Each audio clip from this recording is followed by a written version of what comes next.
Hello, and welcome back to One Idea Away. I'm Hayden, and today I want to talk about a guy whose ideas are more famous than he is. His name was John Boyd, and if you have ever heard of someone in a business book or in maybe a sports podcast or something like that say OODA loop, that's him. Observe, orient, decide, act. That's the acronym, and it's usually drawn as a neat circle. You can look it up if you want to. You observe what's happening, you orient yourself in a situation, you make a decision, you act on that decision, and then your action changes the situation, so you loop back around and you do it all again. When I first came across that idea of the OODA loop, my honest reaction to it was, is that it? Because it's like, to me, it just sort of sounds like a complicated way of saying pay attention and do something. Like, it's much too obvious to be like a super famous idea. But the more I read about Boyd and his work in general, the more I realized the four-step diagram is hiding the really interesting part of it. And I think this is something that I've kept running into across this show. The OODA loop is to Boyd what the bathtub is to Archimedes, who we covered a couple episodes ago. It's an image that keeps his name alive, but it also makes the person's thinking look much smaller than it was. Archimedes didn't just have a singular shower thought about water displacement. He spent his entire life finding hidden viewpoints of leverage instead of problems that looked impossible without them. And Boyd didn't just make a decision-making checklist. He spent his entire life on the harder question, which is, how do you survive inside a situation that refuses to hold still? What happens when the world is changing while you're still building your explanation of it? What happens when the other person is learning from you at the same time you're learning from them? And what happens when the model in your head becomes slower than the environment outside of it? I think that last question is really the real subject of all of Boyd's body of work. And I think it's the one idea that I'm going to spend this entire episode on. Boyd isn't really talking about speed, not in a simple sense of it. He's talking about adaptation. He's all about the ability to change your understanding of reality before reality punishes you for holding on to the old one. And I think that distinction between speed and adaptation matter a lot, because I think we all know people who move fast without adapting. They answer questions immediately, they work constantly, but under all that motion, the same assumptions never get touched or changed. They're moving faster through an old map. Boyd's point was never that the fastest person wins. It was that the person who can keep bringing their their understanding back into contact with reality has a massive edge over the person who can't. Sometimes that does require speed, but sometimes it's more about patience. Sometimes it means stopping long enough to realize that every move that you were about to make came from a frame that was wrong. I don't think the question is really how fast can I move? It's more how fast can I notice that the world isn't what I thought it was. Okay, so who was this guy? Boyd was born in 1927 in Erie, Pennsylvania, and he joined the military at the tail end of World War II, and he became a fighter pilot in the Air Force.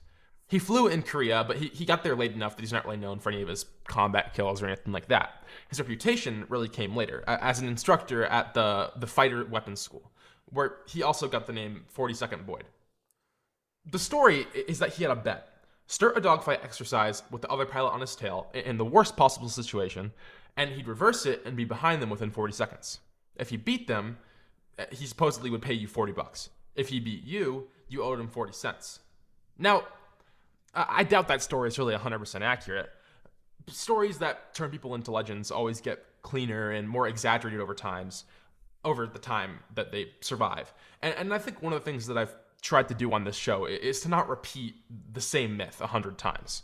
But I think this story survived because it captured something I think at its core just true about him. Boyd was super competitive, obsessive, and he refused to accept vague explanations for why one pilot beat another.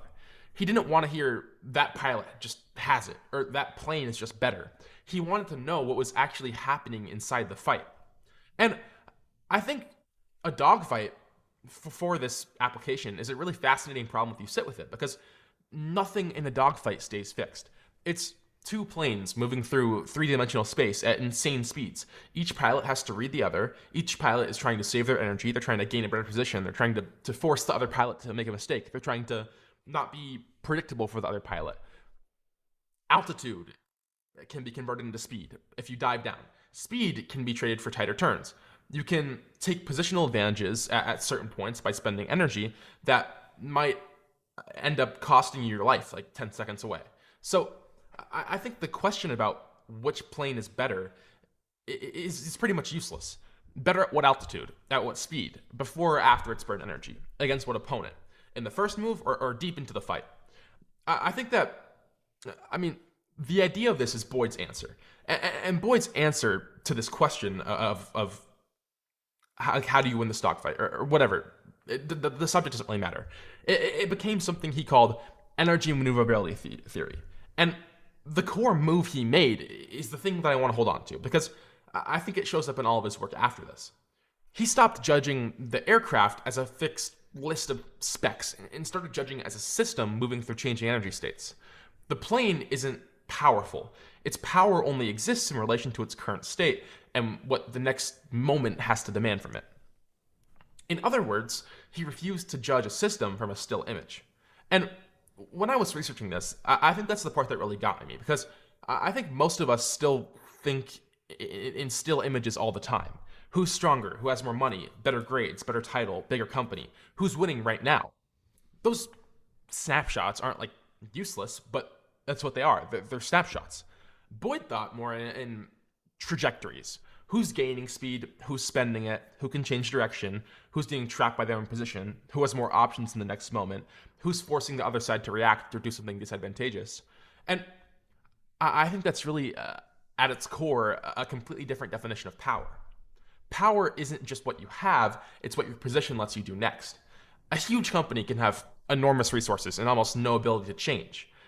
A smaller company can have way less, but a much wider range of movement. A kid can be the most talented player on a field and have no answer when the game stops going his way.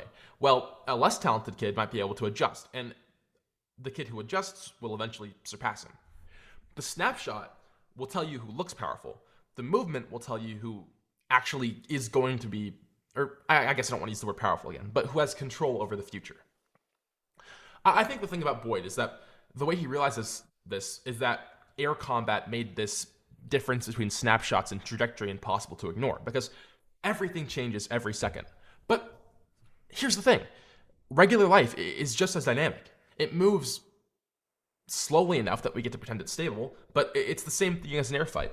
A person can lean on one specific strategy for years. Well, it loses effectiveness. A business can keep posting good numbers. Well, the assumptions underneath those numbers start falling away. A student can keep getting A's off of short-term memorization right up until the material starts stacking up, or they have a end of semester or end of year test, and suddenly their whole approach collapses. Because the change is gradual, you miss it. And by the time that the consequences behind that change show up, the underlying movement has been happening for too long to catch up. So that's the mindset that Boyd is bringing in when he builds his OODA loop. Observe, orient, decide, act. And I think the first thing to really understand about this loop is that you can't really simplify it into 4 clean boxes in a circle. You don't finish observing and then move directly onto orienting. You're interpreting while you observe. Your last decision shapes what you notice. Your actions create new information. The whole thing is happening continuously. You're at every point in the circle at once. And if there's another person involved, they're running the same process on you at the same time. The loop isn't really some sort of checklist you can just run through. It's more about a relationship and an interaction with reality. Let's take the pieces apart. I think it's important too, because they're all a lot more complicated than they look. Observation. Let's start there. It sounds like the easiest part. You look at what's happening, but humans don't observe like cameras. We notice things selectively. We see what our attention has been trained to see and what our expectations tell us should be there. We notice evidence that supports a plan we've committed to, and we skip over the stuff that would force us to reconsider something that we're already invested in. A pilot, expecting the opponent to break left, reads a twitch as confirmation, even when it's the setup for something else entirely. A CEO who's decided that the problem is marketing reads weak sales as proof that the marketing team needs to push harder, they need to get new employees, even when the product itself was the real issue. Maybe it stopped fitting the market that they're in. Two people can stand in the exact same situation and see two different realities. Part of why is that attention is limited. Every situation has infinite information in it, and it has so much more information than you can process. So you have to select. And people usually subconsciously select without knowing what they're selecting. I think this is where expertise gets interesting. An experienced goalie doesn't see the same lacrosse field a beginner sees. A beginner sees guys running around and eventually, boom, a shot. The experienced goalie sees a shooter's hands. They see the angle of the stick. They see a screen forming before it fully forms. The cutter becoming dangerous before the ball even gets there. The expert doesn't see more, but they see less of the noise. They know what details carry information. Which then brings us to orientation. And I think Boyd's main focus was on orientation. Orientation is how you interpret what you observe. It's your experience, training, culture, fears, assumptions, who you are. All of it fused together into some sort of lens that you see the world through. The same event enters two different minds and becomes two different realities. One person gets criticized and hears useful information, another is humiliated. One company sees new tech as a new opening, and another sees it as an attack on their business. One athlete sees a stronger enemy and becomes curious. Another decides that they can't win against them. The observation on it is identical. The orientation changes what you get from that observation.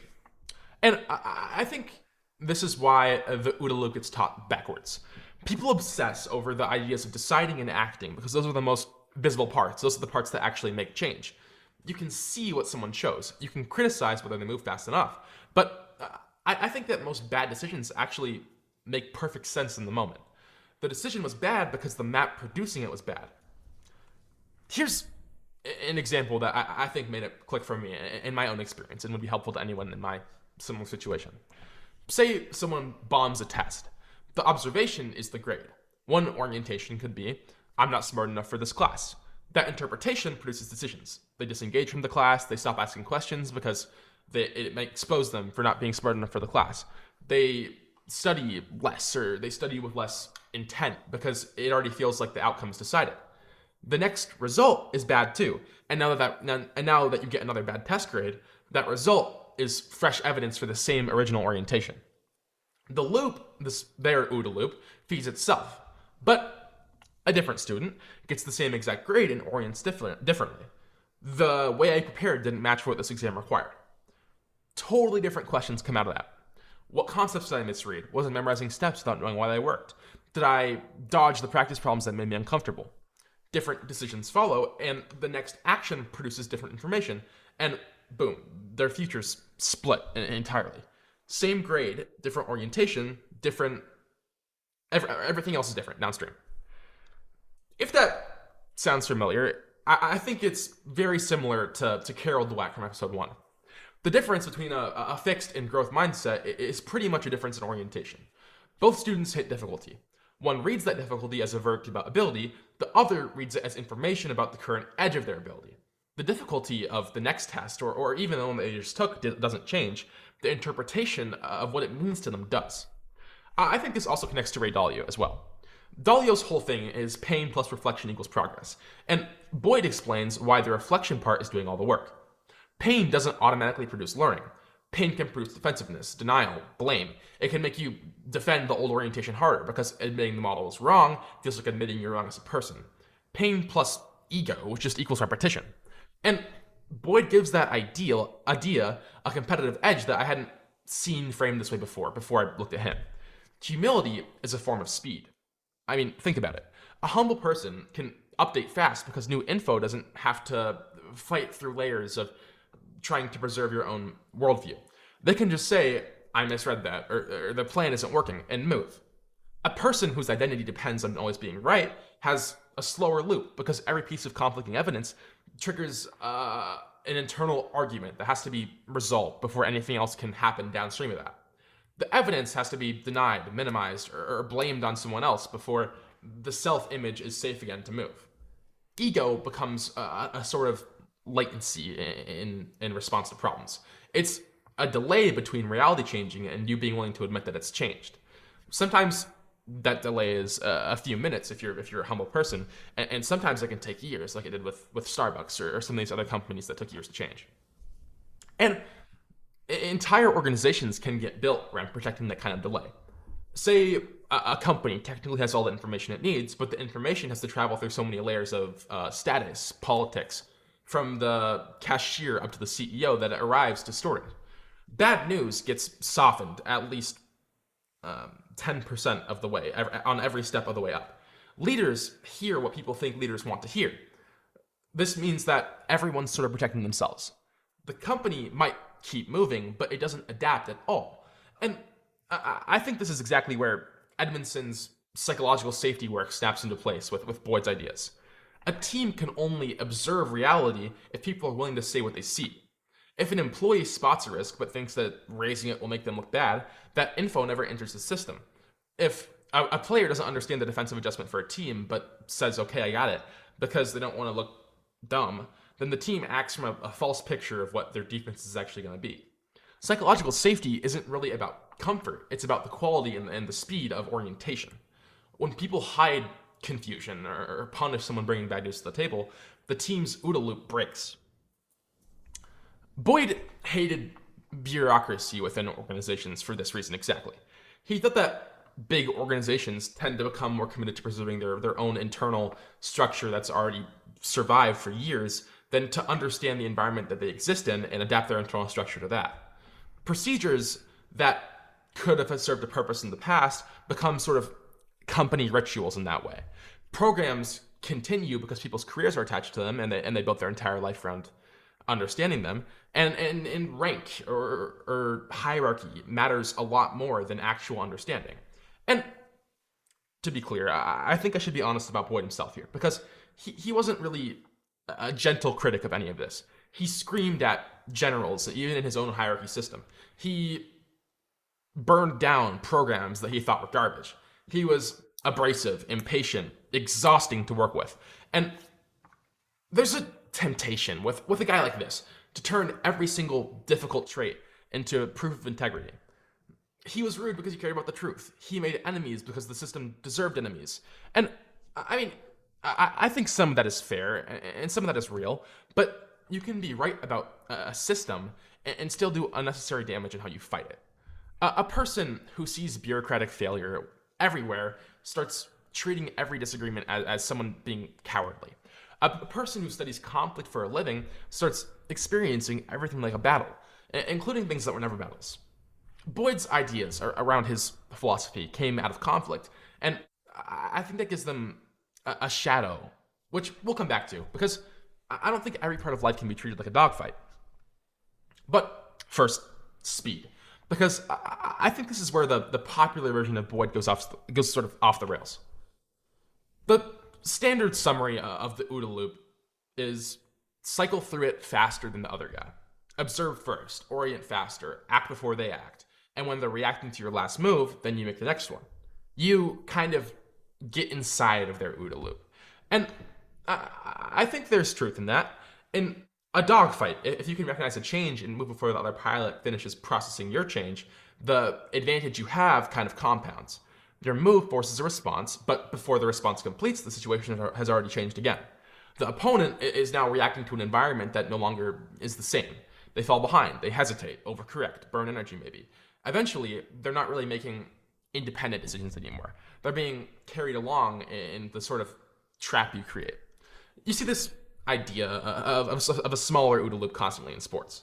A good dodge in lacrosse works because you create a picture. You wait for your defender to orient themselves around that picture, and then you change that picture.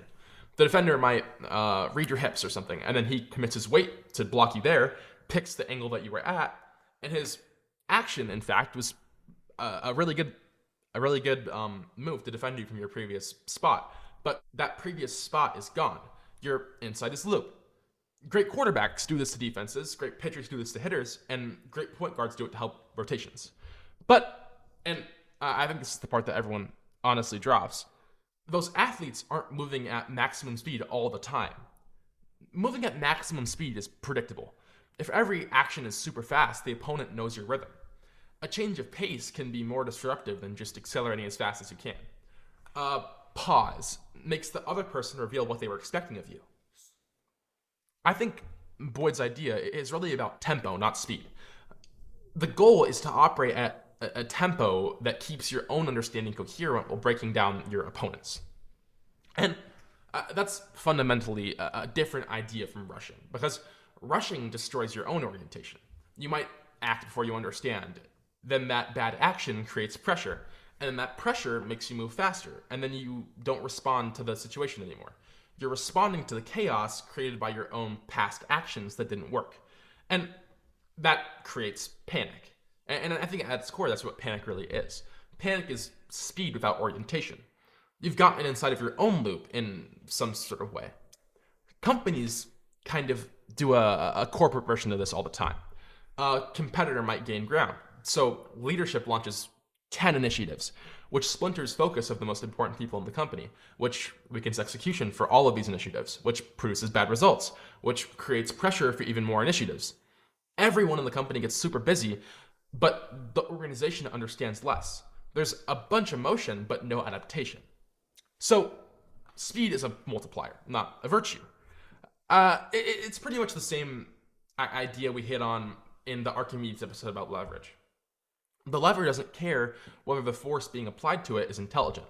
If the direction is right, leverage produces something amazing. If the foundation is bad, more leverage makes the disaster compound as well. Speed works pretty much in the same way. A fast loop with bad orientation produces errors more fast. Move fast is bad advice until you know what the fast thing is. Okay, so if orientation is the crown jewel of Boyd's philosophy, how does it actually change? Because I think that's the hard part. Boyd wrote an essay called Destruction and Creation, and the title is honestly super dramatic, but the idea in it is simple. You can't hold reality in your head. You build a model, a simplification, a set of patterns, categories maybe, and that model is what lets you act. Without that model, all of it is just noise. But the model is also always smaller than reality, and it was built under conditions that eventually will stop applying. So learning, real learning that is, sometimes requires you to break that old model apart. You have to pull apart assumptions that were fused together in your old model. You have to maybe steal pieces from other fields. You have to destroy parts of it so that a more accurate, I guess, still model can be built. And I think the reason that might seem insurmountable, or I guess maybe just uncomfortable, is that the old model usually organizes way more than the specific problem in front of you. Take a student whose model is smart means understanding things immediately. That belief doesn't just shape how they study. It shapes their pride, their willingness to ask for help, what classes they take, how they feel around other talented people. So when they finally hit something that they can't get immediately, updating that model isn't just updating their study technique. It's more destroying the identity of being a person who never struggles. And I think that's kind of the brutal part of having these models of reality. That destruction of your model feels like declining even when it's actually a moment of profound growth. They're becoming more capable, but it feels at its core like you're losing something because you're losing a simpler story about reality. Same pattern in leadership, actually. Someone might build their entire identity around being the person with the answers. Now, that works while the problems are solvable and familiar, but then things get complex. Information gets distributed all around and into their respective areas of expertise, and the leader's need to answer everything becomes the bottleneck that slows everyone down. To adapt, they have to destroy that part of their identity that made them successful in the first place. Their old strength is the new trap. I think the cleanest real-world example of this is Andy Grove at Intel, who we did a whole episode on in the past. Intel was a memory chip company. That was its identity, its history, its entire pride in its past. Then, Japanese manufacturers changed the economics and Intel's orientation stopped matching the market. Grove's famous move was a thought experiment. If the board fired us and brought in new leadership, what would the new guys do? The answer was obvious: get out of memory. So he asked, why don't we walk out the door, walk back in, and do it ourselves? That's destruction. And I guess also creation at the same time. The hard part wasn't figuring out what to do. Everyone could see those numbers. The hard part was emotionally walking away from the thing that the company defined itself as that created it. Boyd would say that what Intel actually did was reorient themselves before the environment finished destroying them. And I think that this pattern is everywhere once you see it. Success creates a static model. The model explains that success, and then the environment changes. But the old model is already reinforced by status and memory and maybe even something like pride or identity for a company. And the more successful that old strategy was, keyword was, the harder it is to drop. Success slows down your OODA loop because it makes the old orientation feel proven. I think this is why transitions are super dangerous. The athlete who dominated youth sports on pure size hits the level where everyone's big, and the game starts asking something new of you. You need anticipation, you need technique, you need communication, you need experience. And if he can't reorient to fit those needs, he experiences it as some sort of personal decline. He's not a worse player, it's just that the environment changed what it needed.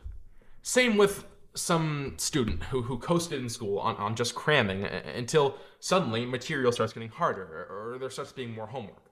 Same with a founder who built a company on personal control and then can't scale that company up because every decision has to pass through him. In every case, the original strategy that built them up to their greatness at the time wasn't bad. It worked. It built them to the point where they needed to grow more.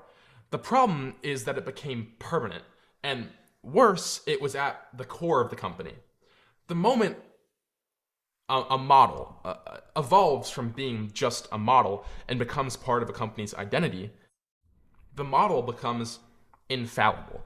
People stop asking what assumptions the model holds. You just act based on the assumptions that your model creates. There's a military phrase for this that Boyd used: fighting the last war. But I think people fight last wars everywhere. They respond to a current relationship through the memory of an old one. They defend themselves against criticism they heard years ago from someone who isn't even in the room anymore. You can be super skilled at winning a battle that's just not happening anymore. Which is why I concluded thinking that the OODA loop isn't really just a competitive framework. It's a kind of model, I think, of psychological freedom. To reorient is to become capable of responding to the world that now exists, rather than endlessly rerunning a response that you formed in the past, even if that past response was formed from success. And this also connects to Girard in a way that I didn't really expect going in. Girard, from the mimetic desire episode, argued that we don't generate our desires independently. We copy them from models around us. Boyd adds his own kind of layer to that. Orientation itself is social. We don't just inherit info from other people, we inherit categories of importance. We learn what success is supposed to look like, which schools, careers, forms of recognition count for people, and then we build efficient decision loops around orientations we never chose. You can be adapting brilliantly inside a game you never actually decided was worth playing for yourself. Your loop might be fast and clean, but pointed at something that you inherited mimetically, by accident, that you don't actually care about. Boyd actually himself had his own personal answer to this, and I think it might be the most quoted thing about his philosophy, other than, obviously, the loop itself. He would pull young officers aside and give him what he called the to be or to do speech. You can be somebody. You can get promotions, protect your career, stay close to power, look important from the outside, or you can do something, build something that works, tell the truth about some broken program, do stuff that actually might cost you something. And his warning was that those two paths look identical to some extent. You do good work, you get recognized. That recognition gives you room to do more work. But eventually, a moment might come where serving the mission threatens your identity. You have to criticize a program that your name is attached to. You have to admit that a strategy you've created might be failing. You have to challenge a person who controls your promotion, or worse yet, controls if you're fired or not. That's the fork between the to be path or the to do path. And Boyd believed that you had to decide in advance which one you were, because in the moment, the pull towards being is massive. I think about this constantly outside of military careers. In school, are you trying to understand or trying to be seen as smart? Those can look exactly the same while the work is easy. Like, both kids raise their hands, both kids get A's on test. But when confusion or challenge shows up, those two paths split. The kid trying to understand can expose to themselves what they don't know. The kid trying to look smart has to hide what they don't know. One orientation, in this case, produces learning, and the other protects their image. Another example could be this podcast, honestly. A show can start as an attempt to explore ideas and turn into an attempt to preserve some self-image of being thoughtful. The image that you try to create eats the purpose of what you were actually trying to make in the first place. Now, I don't think that this means that status is fake, and I don't want to pretend that it is. Recognition and I guess hierarchy to that extent creates opportunity. Reputation builds trust. Boyd's warning isn't that having status doesn't matter. It's that when every decision you make has to protect your status, status is another part of that same idea of latency that we talked about in the past. New info shows up and has to pass through your reputation filter first. What would admitting this do to my identity right now? What would changing directions say about the position that I just defended? A person living primarily to be can't reorient themselves freely because their identity is a weight that's tied to everything that they've done in their past. It's the sunk cost fallacy, pretty much, but it's more personal to the person. The sunk cost isn't just time or money, it's the self you built around the decision you made. Changing course from this decision feels to you like destroying the person who made the original commitment. That's why I think so many people stay in loops that are very obviously not working.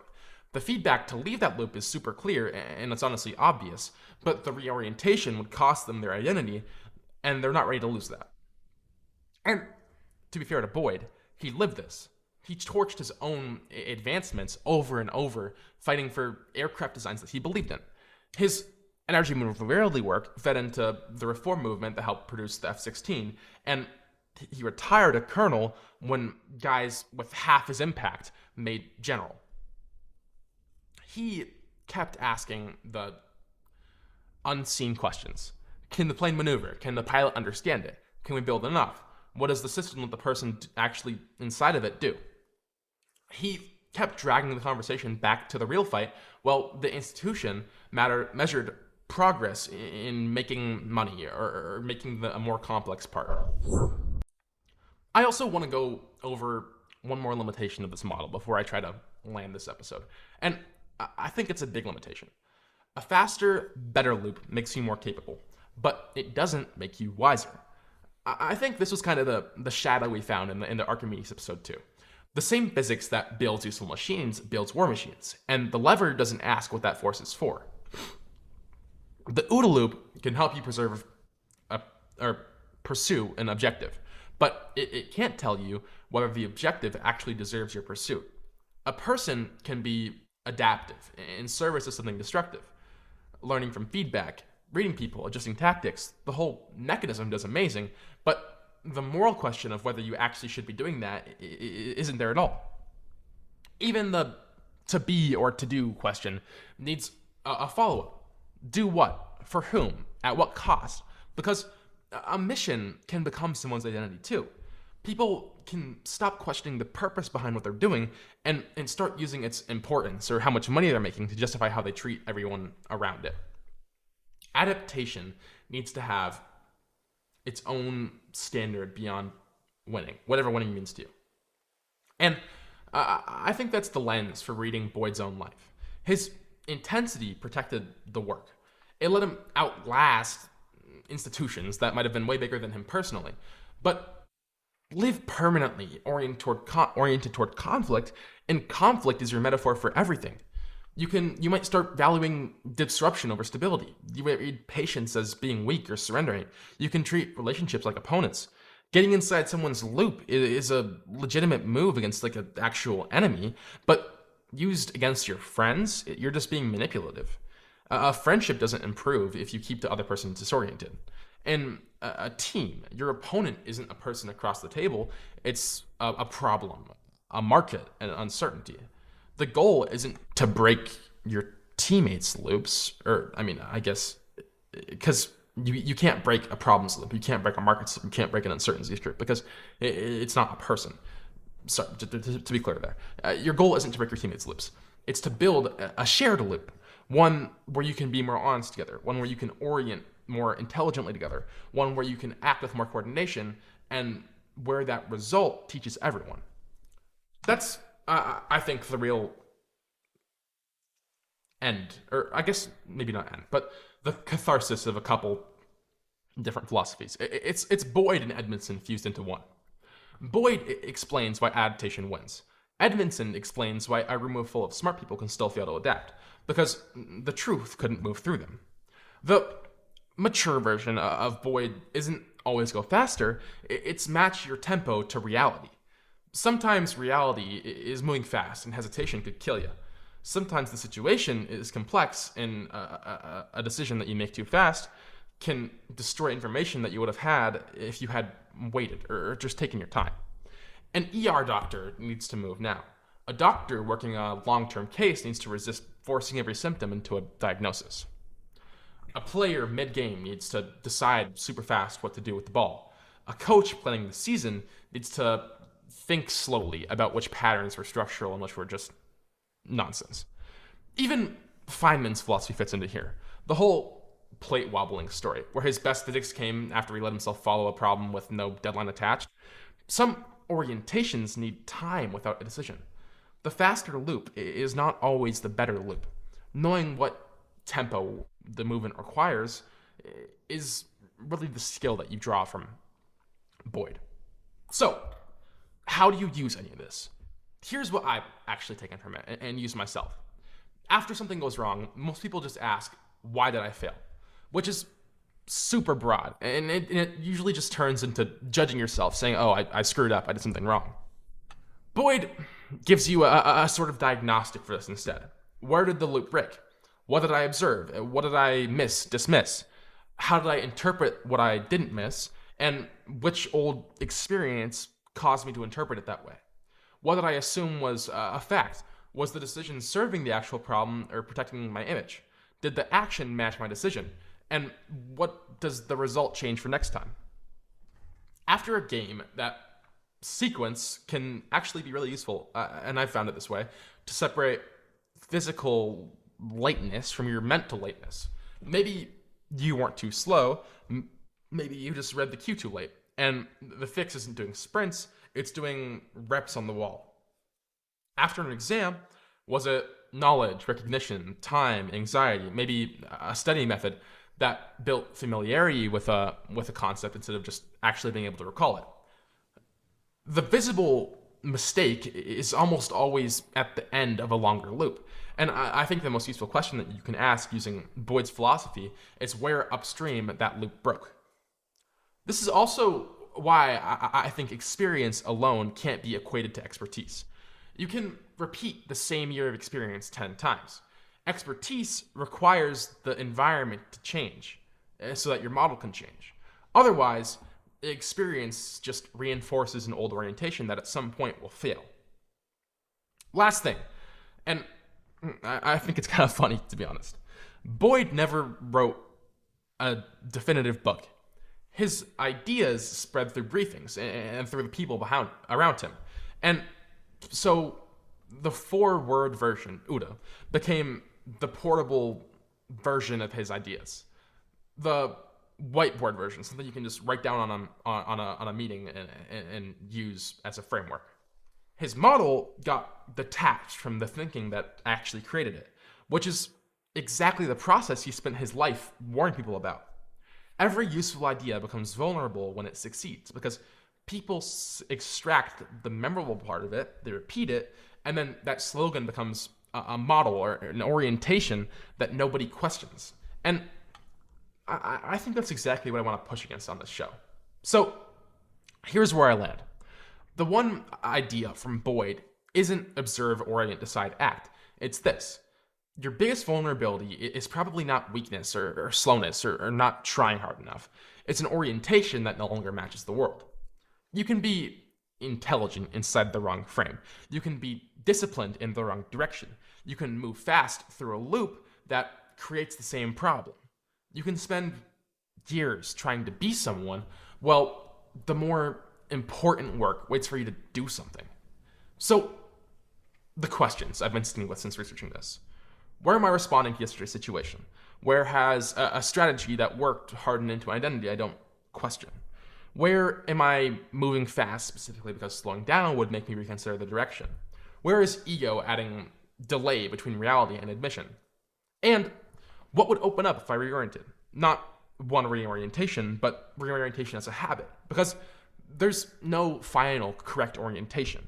The environment keeps moving and changing. The other person keeps learning. The class gets harder. The tech improves. You change as a person. The map that got you here might not be the map that would carry you forward in the future. Boyd's actual gift to everyone, I think, was a way of thinking when the world changes around you. Observe everything honestly. Orient yourself intentionally. Decide clearly and act decisively and fully, and then let the result change you. Because a perfect decision made for a world that doesn't exist anymore isn't a perfect decision. And the person who is able to keep bringing their model back into contact with reality and changing their model to match reality will have more options than the person demanding that reality obey their model. Because you can't change reality, you can change your model. And I think at its core, that's what it means to live inside the loop. Thanks for listening to One Idea Away.